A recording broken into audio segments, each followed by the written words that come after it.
Dr. Garry Rumbles from the National Renewable Energy Laboratory, NREL. So Garry is a research fellow of NREL, which is in Golden, Colorado. He joined NREL in 2000, having been previously at Imperial College London in the chemistry department. He's widely recognized for his research in photochemistry and photophysics of conjugated molecular systems, solar energy conversion and molecular and nanoscale systems, and the study of photoinduced electron transfer, generally in condensed phase systems.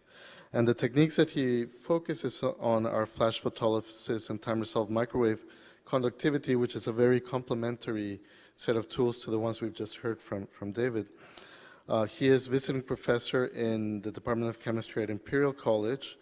He's a professor adjunct at several institutions, namely CU Boulder and several others that I won't discuss. He is a fellow of the joint CU-NREL Institute Renewable and Sustainable Energy Institute, and he is a fellow of the Royal Society of Chemistry. So he's an FRSC, but the CS Chemistry, not our Canadian one. So I'd just like to say a personal thing about Garry. I've known Garry already for quite a few years, and I have to say that one of the things that is really quite important about Garry is that a lot of the thinking in the field, I feel, really centers around some of the messages that he continuously gives us, and that's really still the case today. He got us working on P3HT for many years, and we have a hard time getting out of it, but then all kinds of other directions that I think Garry is always very central in the field of organic electronics, particularly OPV. And so today he's going to give us an overview about where the field is. He's going to talk to us about some of the current issues, and then give us some thoughts about the future. So thank you, Garry. Thank you very much, Carlos. And before I start, let me, that was loud. Let me thank the RQMP for this invitation, and for Carlos, Michelle, and oh yes, so we have to get into this thing now. To Jacqueline and for Laura for their excellent organization. The hospitality has been wonderful. This is only my second trip to Canada, I'm ashamed to say, unless you include a trip across the bridge to see the other side of Niagara Falls, which I don't think really counts. Okay, so I think I've thanked everyone. Make sure my laser pointer works. So what I'm going to do is give you a little introduction to NREL. Then I have a two-part presentation. The first part is a nice soft run through where organic photovoltaics is and what we have learnt in the process. And the second part, I'm going to dig a little bit deeper into the science of what's stopping us going further. And I hope that the details are palatable to a broader audience. So I'll try not to go into too much detail, but I am conscious of the fact that there's one or two people in the audience who are experts in the field, and so I don't want to bore them. So here's a picture of NREL. Sebastian's here. He won't recognize it. He left about 5-6 years ago, maybe 10, I can't remember. He wouldn't recognize it because we've grown quite considerably in recent times. And here's an aerial shot of the laboratory. Of course, they took a perfect picture on a wonderful spring day, so the grass is green, and the truth of the matter is that most of the year it's yellow. Here is the campus. It's in Golden, Colorado. You can see the Rocky Mountains in the background. One of the reasons I put this up was to show, first of all, how much the lab has grown. You probably don't recognize it either. This building here, which is where my office is located, my lab is over here, this used to be the only lab, really, that anyone would ever see, because it was a funny-shaped building. But we've grown up, and as we've grown over the years, you see all of our new buildings, our parking lot. This is the research support facility. It's like an admin building. In fact, it is an admin building. You see it's got lots of solar panels here and here, all silicon. I think they're all made by SunPower. This is a visitor parking lot with solar panels on it. And up here you see on the mesa behind, there's panels up here. And also on this new facility, which is called the Energy Systems Integration Facility, it also has solar panels on it. And so it's we walk the talk, as is the way we say it, and we produce as much power as we can through solar and through wind. I'll show you a little picture. Here's wind with a few deer walking by. get rid of them. One of the funny things about this picture is that when I first went to NREL, these 5 panels here and these 5 panels here were the only solar panels that NREL was allowed to have on the entire campus to produce electricity for political reasons. Right? So something happened, and clearly we have grown quite considerably. However, if I were to ask people, what do you know about NREL? You'll say this, right? This is singly the only thing that everyone knows. And I've noticed over the years that the quality of the text is going down. It's almost becoming a trademark for the laboratory. It's been maintained by Larry Kazmersky, who used to be the National Center for Photovoltaic director. He started back here in the mid-'80s when the task was very, very easy. And as time's gone on, we all know that it's got very, very congested. And we all look to see who's on there next, and in fact there are groups that fight like fury to get onto this list, and it's very important to know that in order to be registered on this list, you have to have your devices certified by one of the 3, or I think there's 3 institutes, with a few secondary ones cropping up now. NREL, there's a place in Korea, and then the Fraunhofer as well. So that's how you get on this chart. Here, we've had a lot this week about the tandem cells. There they are up there looking very, very prominent, and everyone likes them because they're very, very efficient. And then you go down to the bottom here where you have what we call the new kids on the block. Now, the reason I put this up is because we used to joke about how the dye cell had plateaued all these years, and that we, as the organics, the young kids on the block, were coming along and we were stealing their thunder. We were getting closer and closer to their efficiencies. They were not making any progress. And of course, the funding agencies were probably looking on them unfavorably. But then all of a sudden, these 2 points here appeared.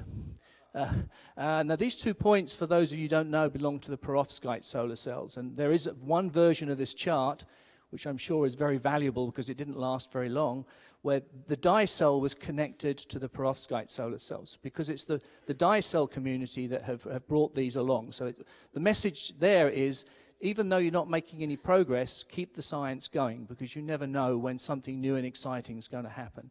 So, as I said, we've now got competition, and that competition is now going to make the organic photovoltaic community stand back and say, what are we doing? Where are we going? How are we going to compete with this? Because you can hear the funding agencies now saying, why are we supporting organics when we've got perovskites? So it's a bit of a concern for us. So here's the outline of my presentation. I'm going to go through the organics. I'm going to show you how they work. I'm going to give you some of the interesting things that we've done. The message is, don't take home, are we going to put these on the roof of our house? But let's think about the science that we have learned over the past 20 years. Let's see what we didn't know before, that we now can understand, what we couldn't do before, but we now can do. That's the important message, because we don't quite know when that knowledge is going to take off again. The second part of the presentation, as I said, this is the part I'm going to try and to make palatable to an audience, not directly involved with the field, but I hope you'll get an idea of the challenges that I think are interesting. You see, this is where do I fit in. There's other people as well that are welcome to join me. And I'm going to do this in record time, I think. So unfortunately with this presentation, I haven't allowed an opportunity to cut out at any stage. It's like a story with a joke at the end. I have to tell the whole story to make the joke funny. So for those people that work in conventional semiconductors, you're used to having the optical band gap and the electronic band gap exactly the same. And whenever you have a new device material like cadmium telluride, or you have an old one like silicon, you just correlate optical and electronic together. And of course that doesn't happen in the organic world. And we can't do that, so we actually have to have 2 material systems. One we call the donor, and the other one we call the acceptor. And just to make matters worse, because we're in a low dielectric environment, our optical band gaps are always less than our electronic band gaps. Now, just because all of these differences take place, it doesn't stop us, or it doesn't stop the community from retaining a picture that looks like this over into the organics. And so one of the things I'm going to show you is how we can try and understand this, but perhaps move on and start something different, a chemical picture, because this really is the arena of chemistry. We let the physicists in, but really it's chemistry. So where did this all start? Well, of course, everyone wants to argue about where it started, but I think you'd be hard pushed to acknowledge that anything of any great worth occurred before Qingtang at Kodak back in the 80s published this paper. There's only a 1% device, a planar device of this perylene derivative, which was deposited on top of copper phthalocyanine, and this, as I said, was a 1% device.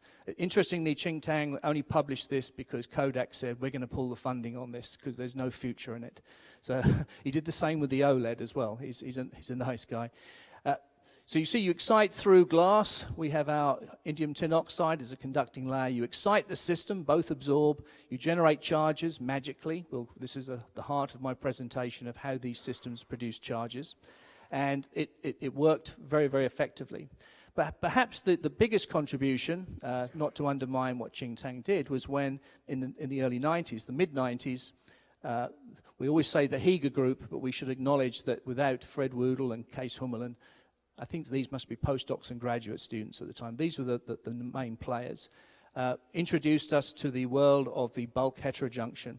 So in this previous slide, one of the problems is this layer here, it's 100 nanometers thick. You excite it, you get excitations that are too far from this interface, because this interface is where we're going to actually generate our charges. And so by blending the two systems together, you'd actually reduce the distance between where you generated your excitations and where we thought we were generating our charges at the interface between the two materials. Key to the success of this was this guy, PCBM. You saw it in the last presentation.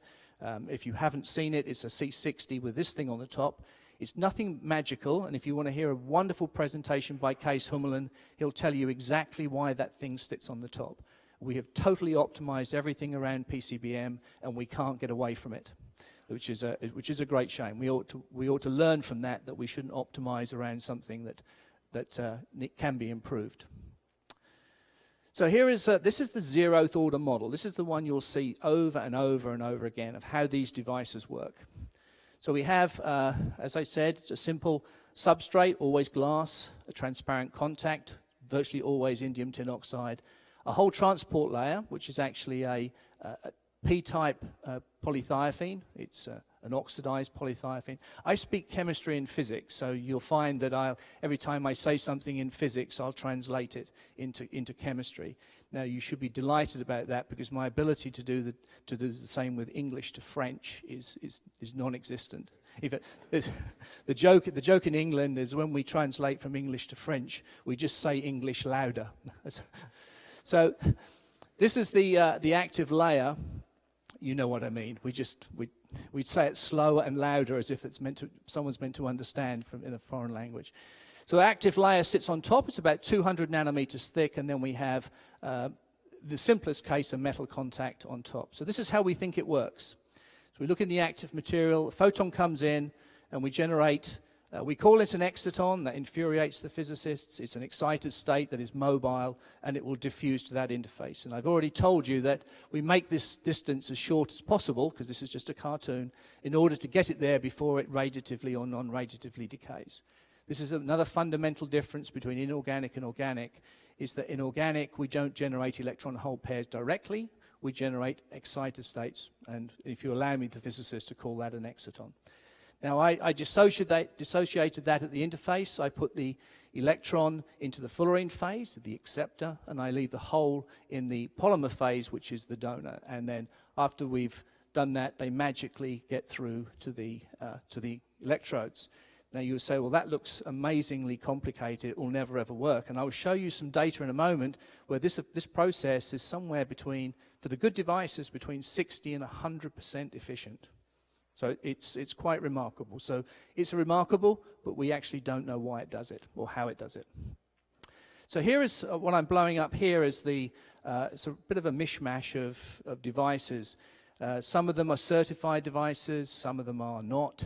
The definition of a certified device is it has to be greater than 1 square centimeter. And it has to do, it's like the speed runs. You have to do a run in one direction, you do another measurement, and you have to go back again to make sure that everything was the same on the second run through. So let's go through this. Here's Qingtang's measurement back in '86. Here's the Santa Barbara contribution in the '90s. There was activity, but we don't put it on this plot. And then what happened is there's a sudden jump, and this is when actually a colleague of mine, Sean Shaheen, working with Serdar Sarakchifchi, found that by processing the polymer fullerene blend differently in a different solvent, things started to work magically. So we're off. So they used MEH PPV, and Sean and Serdar used this molecule made by Philips. It's just to get around patents. It looks just like MEH PPV, and we stayed with C60 PCBM. Time moved on, and we went into, this is like going through the eras of the Earth here, but much quicker. We went into what I call the polythiophene phase of our work. We got stuck on this molecule. You saw it in the last presentation, and if there's a person who has never heard of polythiophene, I'd like them to raise their hand now. It would be interesting to know if anyone has not heard of polythiophene. You're either lying or my point is proven. Too many people work on polythiophene. We can't get away from it, as Carlos said. We shifted. We tried the C70 derivative. This is kind of nice because it absorbs a little bit more light than C60, but it's very, very expensive. So it works scientifically, but perhaps not for a technology. Flextronics introduced this molecule, and this molecule helped P3HT achieve larger open circuit voltages. But we have stuck with that, and this has become, quote, the prototypical device. What happened after that is we went into the what I call the copolymer phase, and we started to introduce rather complex molecules. Two of these, I believe, are Mario Leclerc's. He put them into, I don't know whether Kanaka got hold of them, but Santa Barbara got hold of them, and this took the field one step further. What you notice is all of these improvements have come about through molecular synthesis. It's the chemist driving the field. The problem with the field, of course, is that we keep changing the materials, and for engineering, that's an absolute disaster. You can't make a process and then a week later say, no, we're not using that polymer, we're going to use another one. So it's an asset and it's a drawback at the same time. So here is, this molecule actually comes from Looping U. I think this is possibly the champion device. I've actually lost interest in tracking this, if the truth be known. You see that we're not very original in our namings of our molecules. This one's also known as PTB7. I've never understood why we always use P, because they're always polymers, so we don't really need it. But they're the typical things that have been used. And you can see the motive is, we call it badly, a donor and an acceptor, but we're a push-pull. The nice thing about this is that you can control the HOMO-LUMO levels of the molecule by changing these two individual components. And I believe there's a poster outside that expands that idea. So the annoyance was that after all these polymer people were thumbing their noses at the molecular people, along came Mitsubishi with large sums of money and made devices that we think contain a simple benzoporphyrin. It's a precursor version that they use, solution processable, with their own version of the fullerene. They produced a device at 10%. Now, what I will tell you is we know it's 10%, and we know that this was a 6%. What we don't know is that the 10% contains the same materials. So we're starting to lose track of what's happening up here. There's people, Kanaka is in here, Flextronics is in here, Sumitomo's in here, and they're not too keen to tell us what's actually in their system. So that's a bit of a problem. Okay, so some other things that came along, which was rather impressive. If you remember, this field didn't start till the 90s. The first quality device wasn't until 2001, and yet within 10 years, tandem solar cells had started to come along line. It's very simple. You don't have to do any lattice matching here. You just simply have to put one layer on top of the other and hope that the one you've put down doesn't mess up the one below. This comes from René Janssen's group. He actually, as a proof of principle, actually made a 7-junction device. Had a very, very large voltage. And there's a group in Warwick in the UK who actually have a small startup company generating very, very high voltages from multiple stacks of these things. And so it does exactly what any normal tandem solar cell does. It keeps your current fixed, and by adding 2 solar cells together, you get a jump in open circuit voltage. I hope people can read these. I will keep reintroducing you to them if it's not a familiar part of your research. The nice thing about this device, in fact, was that one of the layers was absorbing in the blue-green, and then the other one was absorbing in the red. So you can see that you're trying to harvest different parts of the solar spectrum. So that was nice. And up here we have the EQE data showing that where each of these two individual components contribute to the device performance. You will note, this is Mario Leclerc's polymer again. These things are getting rather complicated. And if one is to be honest, we often say, oh, organic photovoltaics is good because it's inexpensive and we have cheap materials. It's getting complicated, and we have to be wary of the fact that this might not be as easy to make as we would like to advertise. The company that's leading the way at the moment is in Dresden, in Germany, Heliatech. Their device is actually vapor deposited. It's a molecular device. I tried to get a slide from Moritz Rieder, who I know has this slide, and he's either ignoring me or he's not allowed to give it to me. But they actually have a tandem solar cell. The nice thing about their system is they actually have very, very nice control over the doping of the interface layers. So they actually N and P dope, oxidize and reduce these intermediate layers to give you good connectivity so that the devices work well. And I believe their champion device at the moment is of the order of 12%, which is quite impressive. And they also have things that look like that. 12% is not this, but this looks nice. It's a nice color, and they're actually winning awards in Germany for their contributions to industry and to commercial world. The one that came along, this is the last slide on the where have we been and how do we get there. This came out recently. It initially annoyed me because it totally ignored one of my papers on long-range energy transfer in Bilayers. But I let them off because they probably just didn't read. This was published in Nature, so you get away with not citing other people's work in Nature. So the nice thing about this is that if you look, first of all, it's not a blend, it's layers. And secondly, there's no fullerene. We're not hanging on the crutch of fullerene.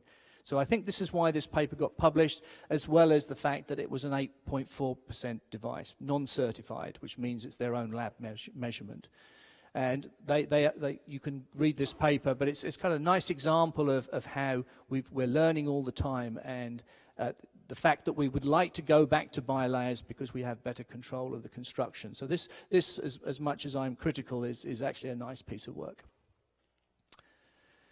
Now, I mentioned that the ability of these systems to produce charges was exceptionally good, even though it's a surprisingly messy system. And this is the work I mentioned about 10 minutes ago, where they blended, I think this is Mario's polymer again, blended with C70. And the idea here is that they got a very, very nice device. I think this was a 6% device. Yeah, 6%, you see. This is the NREL certification or calibration of the device. When you shift the polymer absorption to the red to get better overlap with the solar spectrum, you leave a hole behind in the blue. And so adding C70 is nice because the C70 absorption starts to fill that gap in. So this device worked, and one of the interesting things is they discovered that if you determine the internal quantum efficiency, so the ability to turn photons into excited states, into separated electron hole pairs, and get them out through that messy system that I showed you, you can see it's in one instance it really got very, very close to 100%. So, but easily around 90%. So this is how good these systems are. But this plot also shows one of the drawbacks of the organic device, and the fact that we have to use two components. The optical band gap of this system is around 1.8 eV, and I showed you on that very first cartoon slide that this is related to the open circuit voltage of the device, and we get out 0.9. So if going from the optical band gap to the electrochemical potential, we lose half of our photon energy. And so if you want to say, how can we improve devices? Well, yes, we can actually absorb more of the solar spectrum, but we need to stop throwing away half of the energy associated with our absorbed photons. And that's one of the things that I'm going to attempt to address in the latter part of my presentation. I don't solve it, I just talk about it. Okay, so what have we learned? Well, we've learned how to make good devices. The first question you get when you deliver this presentation is, how stable are they? I'll stop that question here and now. We don't need to know how stable they are. People have proven that we can make them stable, encapsulation, changing structures. We just need to combine that approach with making them efficient as well. We can make them large. We know how to improve open circuit voltages and short circuit currents, and we also know how to make tandem solar cells. So basically we have a good platform. We have learned a lot of science en route, but there's still more to learn. And some of those things are here. This, the one I mentioned a moment ago, is improving the photon to electrochemical potential. So getting a voltage out of your device that is closer to the photon energy would be rather nice. We need to learn how these charges are generated. Now, it's not obvious. I said that we generate bound electron-hole pairs, excitons, excited states, whatever you want to call them. And we need to know how those dissociate into charges so efficiently, 80, 90, 100%, as I said. We also need to understand why, once we've produced them, that they don't recombine so effectively. I'll show you in a moment that there's a strong Coulombic binding between the electron and the hole, and it doesn't seem to matter. Strangely enough, the question about where in the system the charges are generated is still an open question. We need to learn how to control the structure of the system. At the moment, it's you make a device and then you spend lots of time optimizing the device, trying to make it better, but most of the time we don't actually know what we're doing. And then the last thing we need to do to help everyone is be a bit more original with our polymer names, because we really have exhausted P, D, C, T. I think we've got every permutation, and there's no connection between any device, any polymer structure and those letters, apart from the P. P always stands for polymer. Okay, so here are 4 questions. I would have preferred this to be 3 questions, but this is the second part of the presentation where I'm going to drag you through my thought processes of what's important and how we can address those important questions. So, first one is this really true? Do we really need to move an exciton to an interface and dissociate it in that nice, clean cartoon that I showed you? I will demonstrate, I hope, that is probably not true. And so our simple picture is flawed. One of the other things I did mention is that we keep on drawing these band diagrams. Those type 2 band offset diagrams are from the semiconductor physics communities. And that is really not appropriate for organic systems. And I want to show you that using that diagram and talking about LUMO offsets, which I'll show you what that is in a moment, is really a poor way of describing what's actually going on. And this as a related question is, why do we ignore the Marcus formulation? If you go to the physical chemistry textbook and look up photoinduced electron transfer, you'll find a section on Marcus theory, Marcus-Husch-Jortner theory. But for some strange reason, organic photovoltaics has traditionally ignored it. And the question is why? Why have we ignored 50 years worth of science with Nobel Prizes in it and reverted back to a diagram that has 2 semiconductors? Remember, just as a reminder for those people not in the field, polymers, low dielectric constant, 3 or 4. Traditional semiconductors, much higher. So that's the fundamental difference between the two. Perovskites, we learnt yesterday, is on the border. It's slightly schizophrenic. It doesn't know whether to be one side or the other. We'll teach it. It's going to be excitonic. And as I go through all this, oh, sorry, I've missed that one here. And then the last one, I may go through this a little bit too quickly, but I'll try and include it. It's the mechanism of getting the carriers. Does it go through a charge transfer state? That's for the real aficionados in the room, but hopefully I'll explain that to you as well.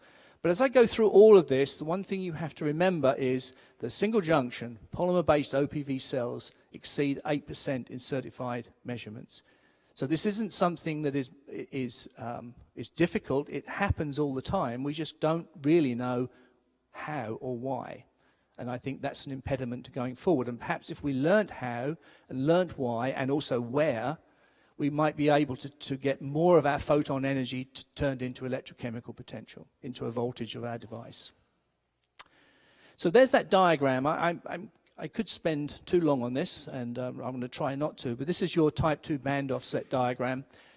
Here's the offset. This is the LUMO offset. This is the bit that everyone says you need a large offset so that when you excite the donor polymer, this is the electronic band gap drawn here, here's the exciton drawn in the middle, that you need this large separation so that the electron comes over here. You'll see that over and over again. Right?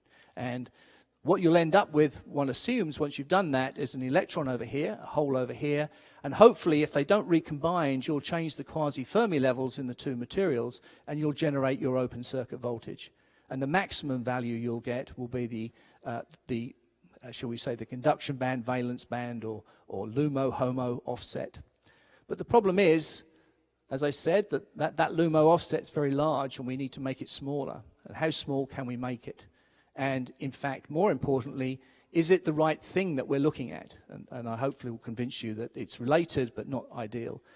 And then the part that has always troubled me is if you put an electron and hole, I've drawn it here in a little cartoon, separated by 1 nanometer in this environment, and ask what's the Coulombic binding between them, you'll find it's around 350 millivolts. Much, much more than KT, which is what David said in his presentation earlier. So that's quite unusual. If this is what most people call the charge transfer state. This is meant to be the thing that turns into carriers. And I don't understand why something down here decides to separate and turn into free carriers. But people are quite happy to do that. And we've had some presentations this week that talk about it. I've been using this diagram from Jean-Luc Brédard for a number of, I'd like to say months, but it's probably years. It's a very annoying diagram because it's got lots of mistakes in it. You see he's drawn a hole here and an electron here on a state diagram. That's a carnal sin.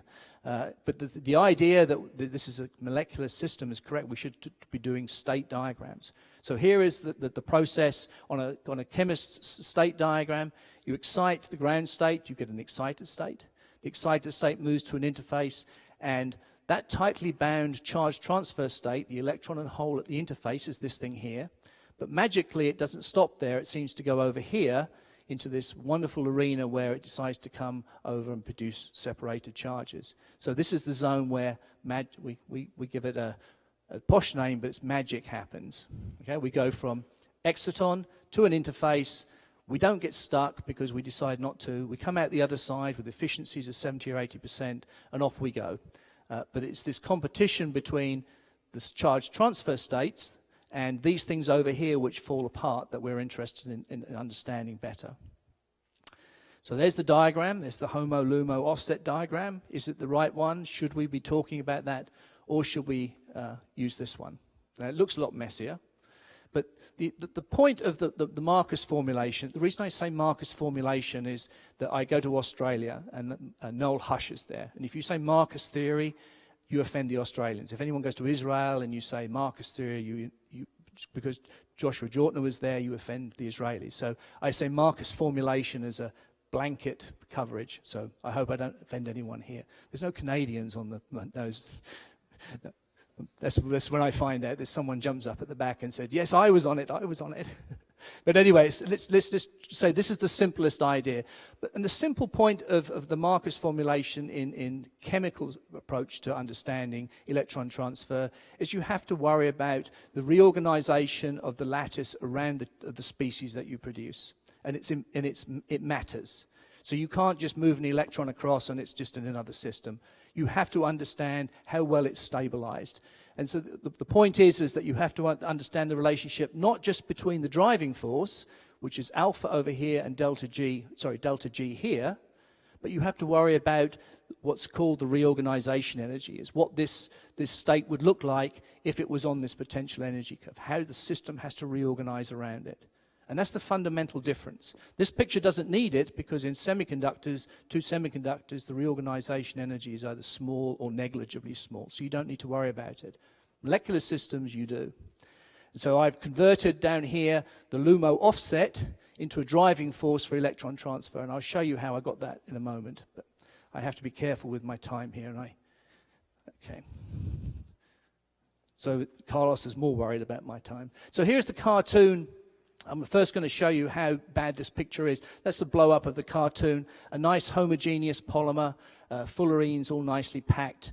What happens over here? Well, does it matter? No, we'll ignore it anyway. But this is the simplest picture. But if you go to the literature, you find that people are trying to understand what the structure of these blends look like. And this is a nice study from it's either Belgium or the Netherlands, I can't remember, and showing the different phases. So pink is pure PCBM, green is pure P3HT, and yellow is mixed phases. Now, if you go in here and look anywhere in there, you can never see this next to this.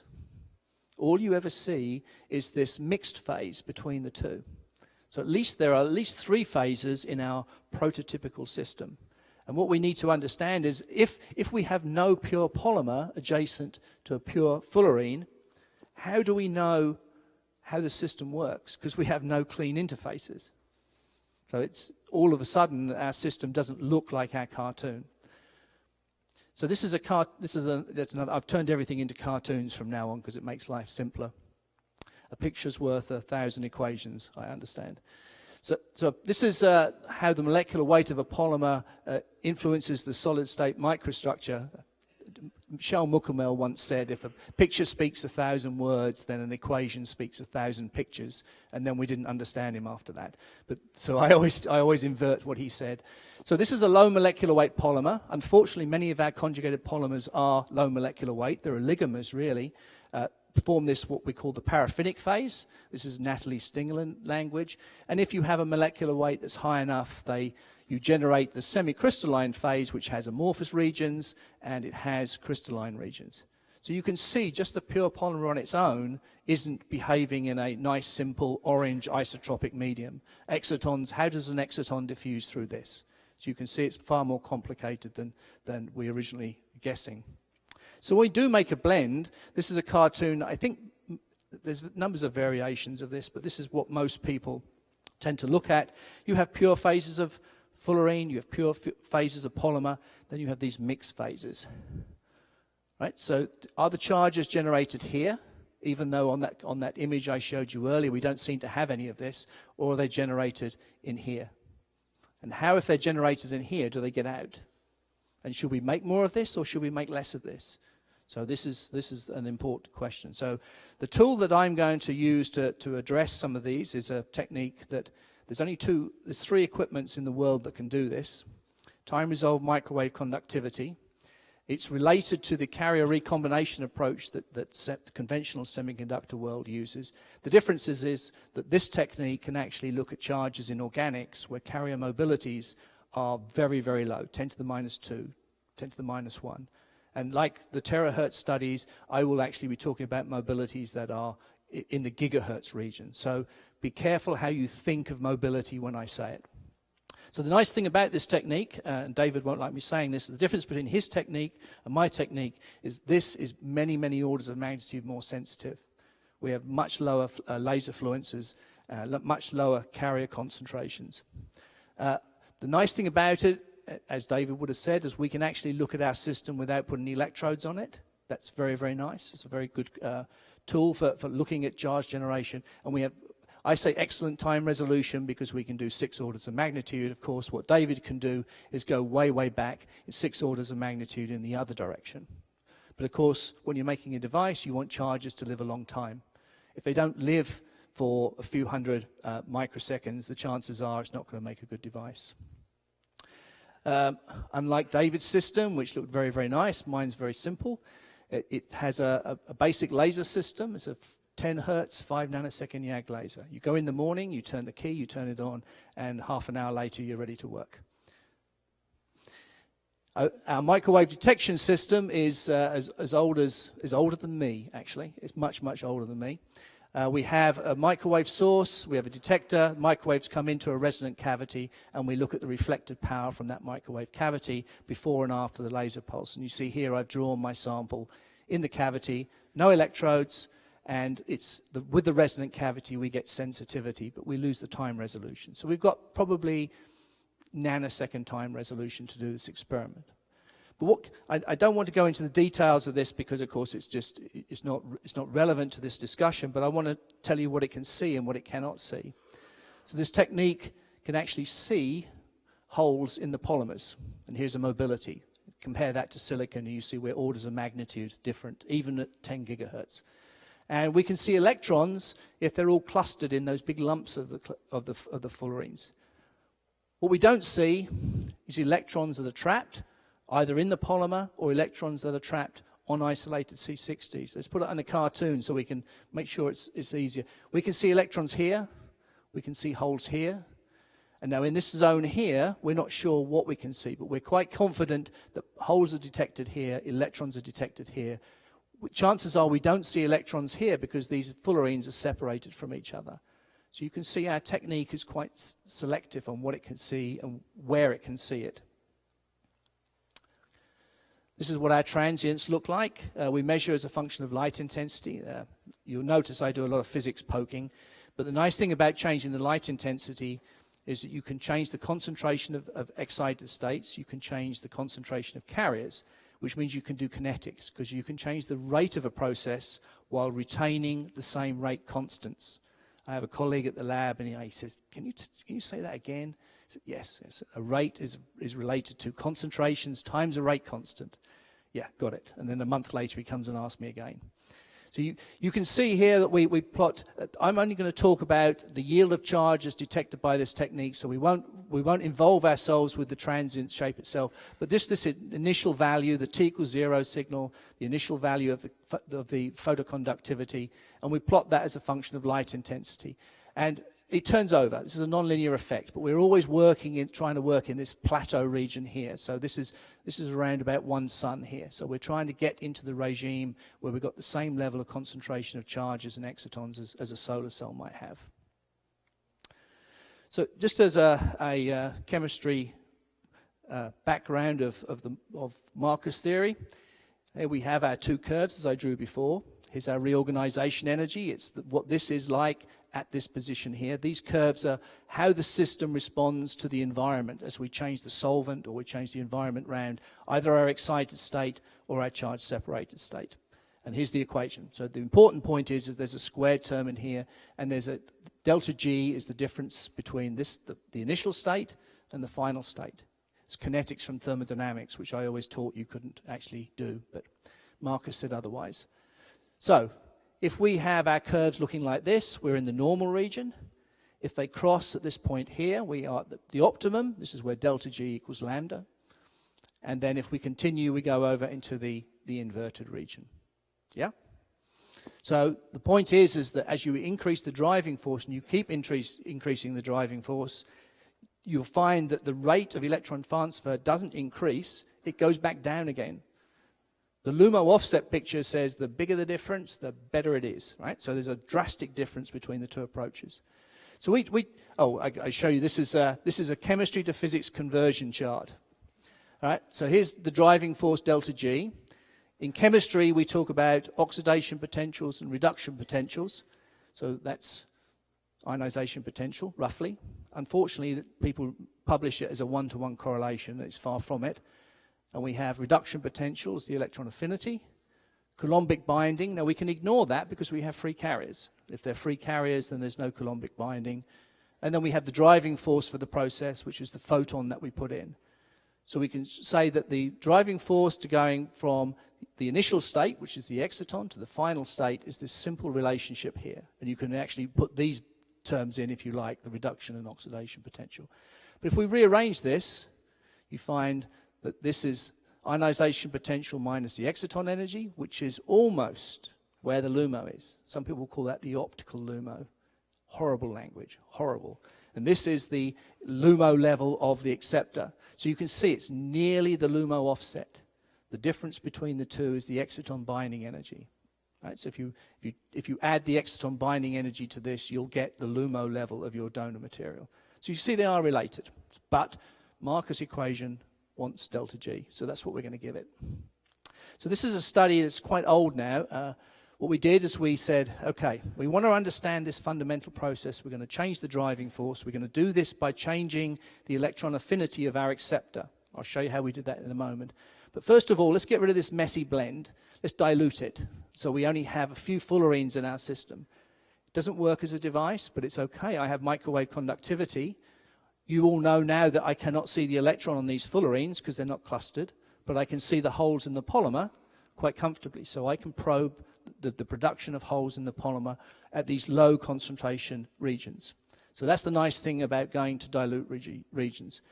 Now, this is the bit that people don't like. I'm not going to excite the polymer. I'm going to be audacious, and I'm going to excite the fullerene, which means I don't have exciton diffusion. I just simply put my excitation onto a fullerene, and I end up with an excited state fullerene, which was just as good at doing the photoinduced electron transfer as an excitation in the polymer. I get some transients, and they're long-lived, which is very nice, which means that my initial value here is a good value to use, and I plot that initial value at low light intensities, which is actually this one down here. I plot that as a function of loading, and you see at very, very low concentrations, we get flat regions here. So what that tells us is that when we get down to below, say, 7 or 8% loading, that all our fullerenes are separated out, and we're only detecting the holes in the polymer. Everything's nice and simple. As I call that the chemist's environment, dilute solutions. We like dilute solutions.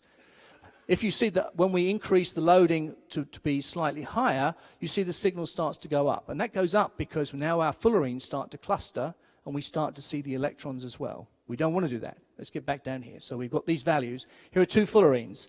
You see that this one has a signal which is lower than this one. Now let's plot these as a function of the electron affinity of a series of fullerenes. Now this is where magic happens. And you see I've got here a series of readily available fullerenes. This is the one from Flextronics. That's the one that gave us the bigger open circuit voltage in poly-3-hexylthiophene. Sorry, this one is here, beg your pardon. This is another one they made. This is related to this. These are all what we call the conventional fullerenes. And then these guys over here have CF3 groups on them.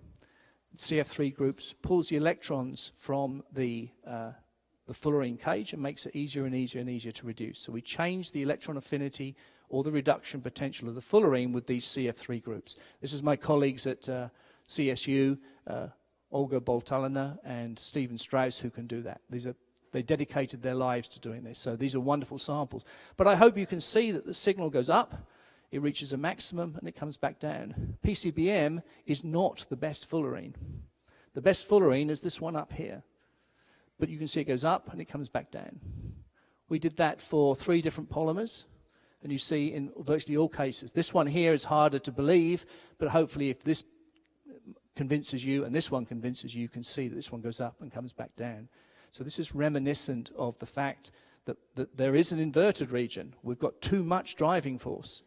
So now that we can't, our reorganization energy and Gibbs energy aren't working for us. And so if anything, what you should say is that you can't just take any polymer and put PCBM in it and expect it to be an optimum device. You have to tune your fullerene to the polymer that you're actually looking at. But in order to do that, you need to know the reorganization energy. That's a new thing that's not not being discussed. So I'm sorry, Carlos, I'm going to make sure I'm not going to run out too much time here.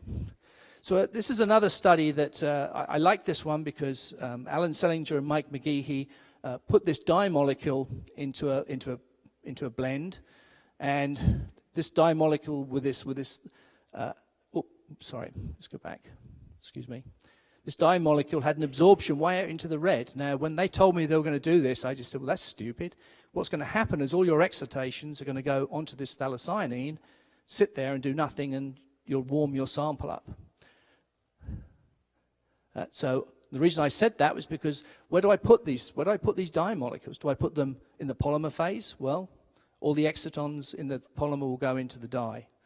Let's put them in the crystalline phase. I don't think it'll go in there, but that's what will happen there as well. Put them in the fullerene phase. What will happen is the excitations in the fullerene will drop into that phthalocyanine.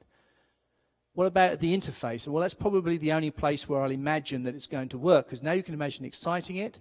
A hole will go one way, an electron will go the other way, if everything's perfect electronically. And then it could also go here. The punchline is it goes here. Right, so here are their EQE devices. You see, here's the polymer doing its business, 60% efficient if you excite the polymer or the fullerene. But you see these dye molecules are working. They didn't kill the device. They enhanced the device. They made it actually about 10% more efficient. And so you didn't need to make, Mario, you don't need to make red absorbing polymers. All you need to do is throw in an appropriate dye and they'll work. The funny thing about this dye is that even when it aggregated, this peak on the very red edge, way out at like 30 nanometers, the aggregate is still working as well, which is quite remarkable. So we repeated that. So here's our data, and we repeated it, and you can see that we too see that little aggregate peak when we have too much of the dye molecule in there. Now here's an interesting thing. If you go and buy PV, PV 1000 from Flextronics, it's their commercial P3HT fullerene blend that they sell as an ink. When you do it in their ink, you don't get any aggregate. That tells you that the ink has something in it that is stopping the aggregation. It's a nice example of what companies sell you isn't what you think it is all the time. But so they have a special additive that we don't know about. I tried this with some other molecules that came from Devon's Gust at Arizona State University, and they all work as well. And in fact, I'm sure there's a large series of molecules that will work. Even the free base of the phthalocyanine worked. You don't even need the silicon in there. So I can now do a time-resolved microwave conductivity study. I'm going to be even cleverer than just doing something as simple as putting the dye molecule in, exciting the dye molecule with the laser. So I'm putting an excitation on the dye molecule, and I measure the transients, which means I'm now seeing electrons that get here and holes that reside here. Too messy, right? Yes, it works. Yes, these transients look lovely. You've got long-lived charges, but it's a too messy system.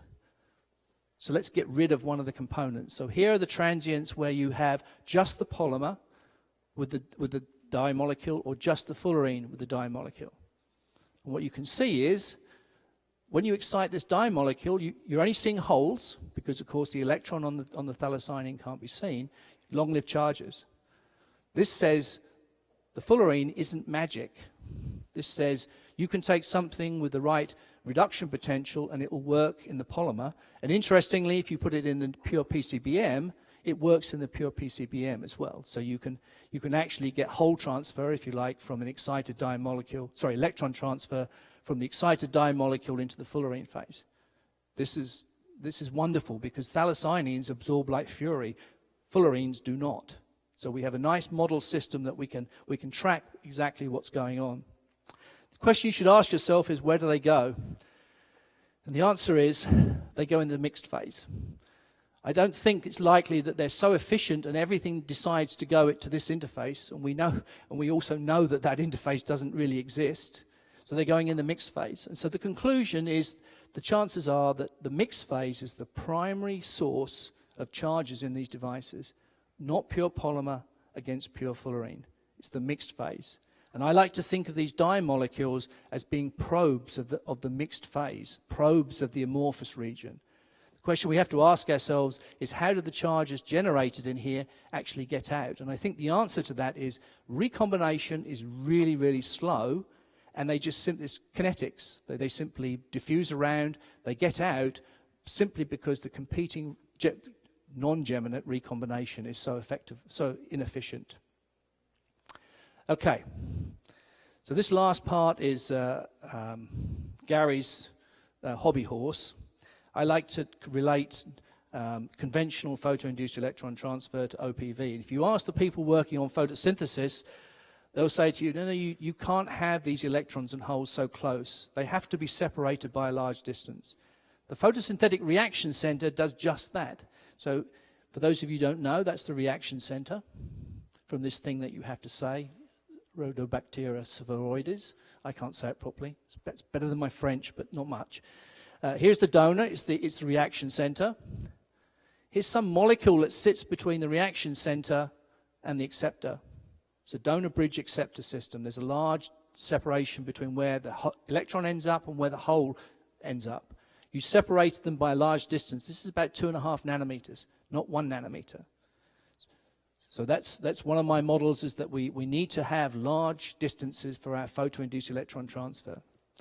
We call it the donor bridge acceptor, and in fact Devon's Gust made such a molecule just like that. And this works quite well, except that it is difficult to make. So the Hobbyhorse, and I like to think this is, I should have published this, but I just keep on talking about it. I'm arguing in these systems that when you have an excited state, it doesn't want to go to these tightly bound electron hole pairs at an interface, the charge transfer state. He doesn't want to do that and then struggle to get to a charge separated state. That stands for bound radical pair. I'm bringing language back from the photosynthesis world to carriers. What actually happens, you have competition. You either go this way, you get a charge transfer state, and you go back to the ground state, you're dead, geminate recombination, or you go this way. You go to a charge separated state, which is loosely bound, and then it falls apart into carriers. So how do you make it go this way and not this way? Marcus will tell you that. Now, this is a strange thing about the literature, because the literature isn't interested in devices that don't work. The literature is interested in devices that do work. You know, hands up who's tried to publish a paper and they've said, this isn't a really good efficiency, you can't publish it. Yeah, you know, I'm one of them. It happens over and over again. So what happens is the literature forces everyone to have a situation where you have efficient charge generation. So you always put your charge separated state in the optimum position for generating charges. But if we argue that there's a charge transfer state that's bound a little bit more tightly, coulombically, what you've done is you've made it in the inverted region. So this is a simple idea. You can say it's wrong. You can go away and do experiments. But the simple argument is it goes to generate charges because you prevent it from making charge transfer states. And maybe the devices that you made that weren't very good had this balance thrown out. But you can only understand it from a perspective of a Marcus picture, not from a Lumo offset picture. I'm going to jump through that. So the conclusions are, I thought quite hard about this, because I'm only allowed 3 conclusions. That's my wife's rule.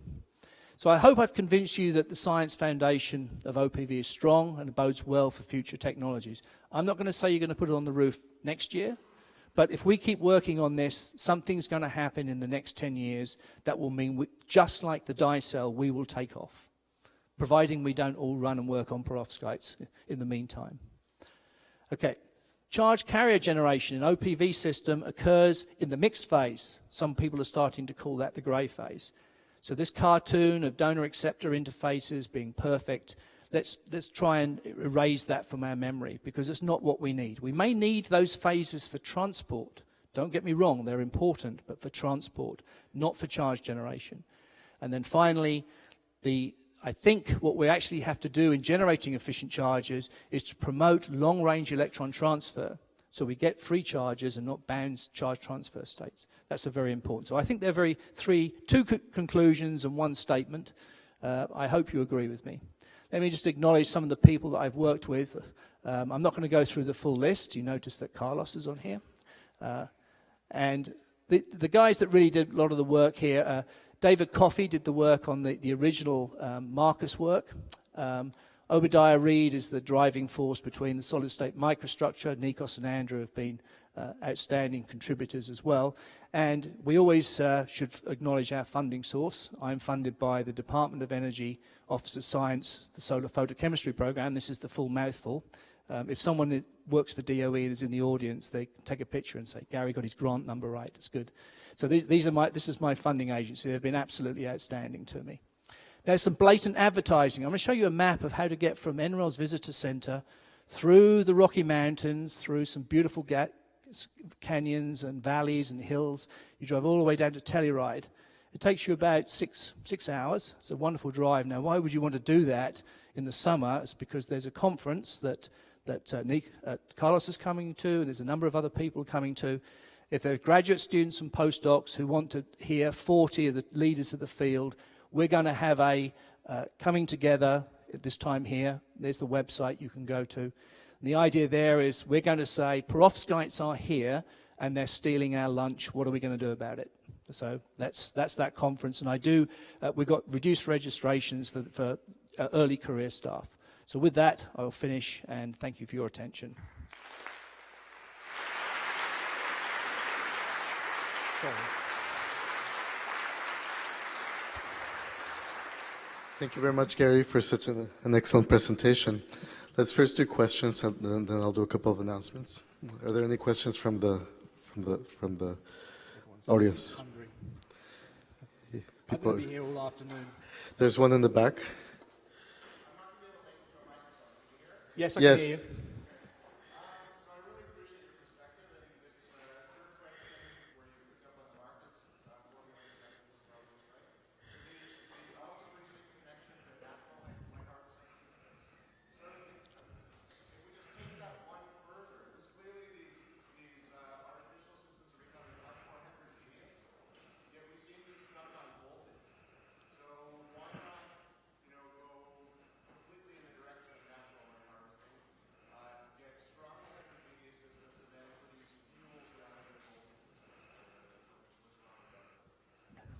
No, there's nothing wrong with it. It's a great idea. Let's do it.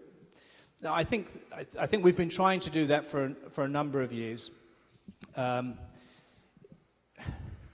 You're right. Producing in the whole world of photovoltaics. Let's just go back one step. The Achilles heel of photovoltaics and even wind energy, all the renewable resources apart from hydro, which I learn't that Quebec has like 98% of electricity from. So you're like sitting there saying, what is this problem we have? It's probably the last place on earth where you really need photovoltaic research. No, don't say that. You can use all the money that you're saving from having hydro. No, you didn't want me to say that, did you? Is storage. You know, in Colorado, I didn't realize this till the other day, that when your solar panels are running optimally, and then a cloud comes in, and all of a sudden a panel will just plummet to virtually zero, and then seconds later it will go firing back up again. And that's not as bad as in a cloudy area where it just stays kind of roughly the same. So in Colorado, where we have 300 days of clear blue skies, clearer than that, and it's problematic. So you need a storage system. You desperately need a storage system.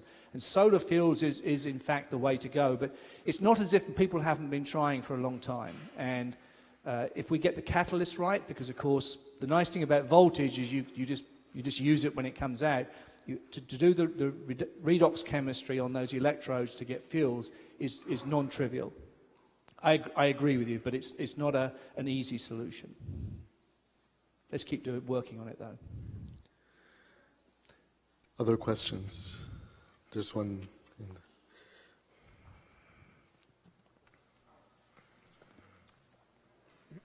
Hi. I would like to ask why in organic photovoltaics this concept of internal electric field is not accepted. Why there is this diffusion to separate the charges, and there is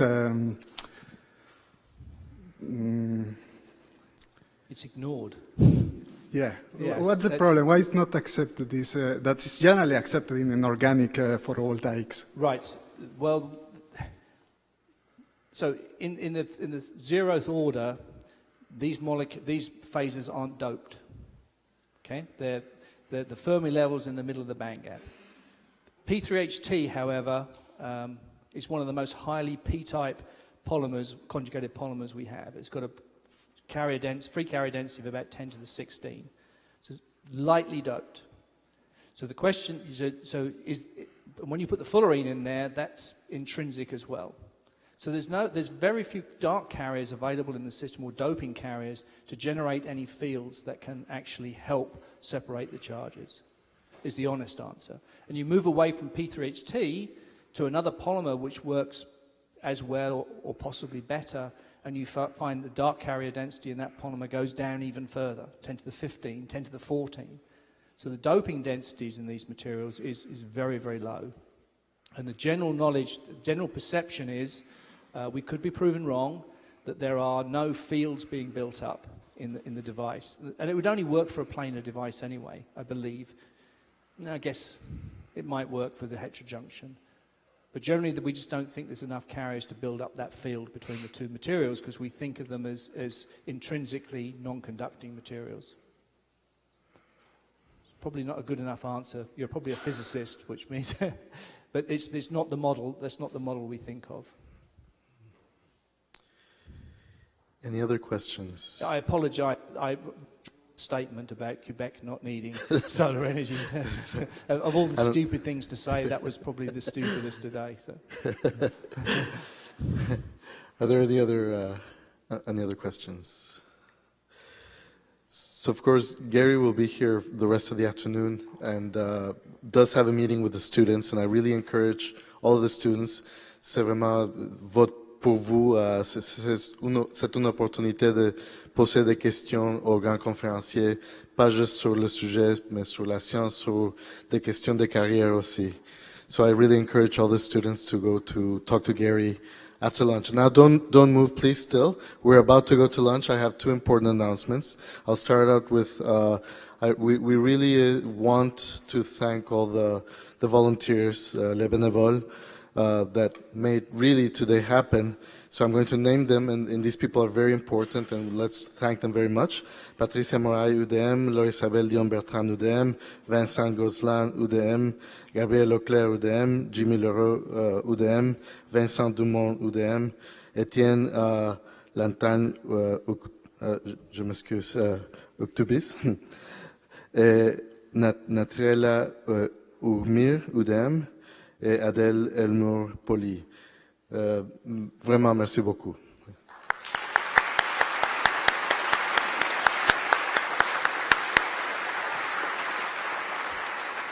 And it's also very important to thank very, very sincerely Jacqueline, because really none of this, and in fact nothing in the RQMP would work without Jacqueline. So let's thank Jacqueline.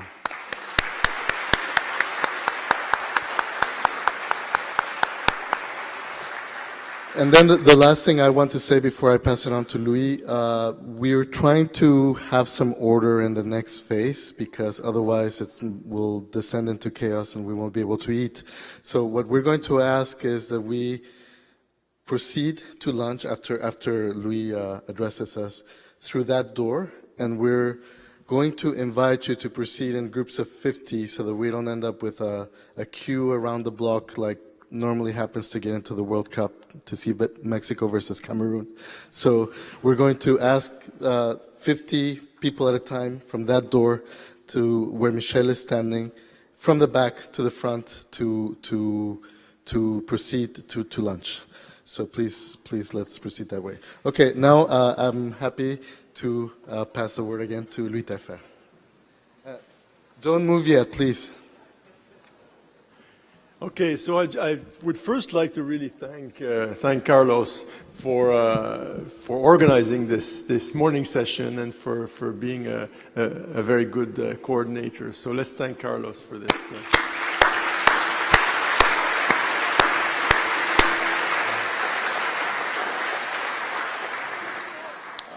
Alors, effectivement, donc l'après-midi, ce sera les posters, les affiches après le lunch.